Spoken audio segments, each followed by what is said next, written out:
เดี๋ยวเราทำมา3-6 โมงเขาสิเช้ามันกันสองไปหอดครับยุทธจะวางจ่ายค่าคนที่ที่ พอเต็มบ่ได้เดี๋ยวกัน ให้ทุนได้ไหม เจ้าไปโทษฝนบ่ได้ฝนตกเดี๋ยวเขาเดี๋ยวเจ้าห้อย ทัดเจริญ30-40บ่ครับทัดเจริญ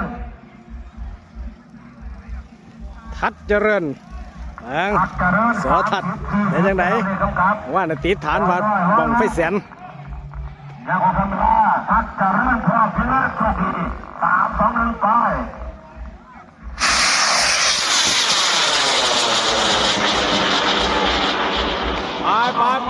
ขอบคุณพวกเราได้แล้วนะครับต้องรุ่นกันไปตามกันไปละร้อยสัก80 พันไปนะครับอ่อนน้อยร้อยลงมากกว่าสำเร็จติดตามแล้วนะครับปืนขาวแจ้งทัดเจริญรับตัวจะว่าได้ถือว่าวินได้ดีแล้วนะครับเอาหน่อยเราลงบนพี่น้องบนป่าขาจะแก้งเด้อท่านทีนี้ขึ้นกับดำขึ้นใหญ่ๆเลยครับอยู่มาทางด้านขวา200 พันไปแล้วนะครับไม่อยู่330-40แค่รถพร้อมของอายุนี่ไป3 จังเลยดิ340เลย3 จังเลยโอ้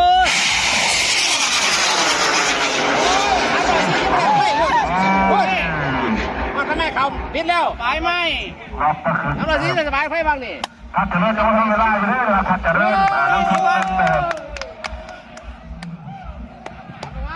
ทัดเจริญตกพื้นลงไป335ทัดเจริญแค่รถตัด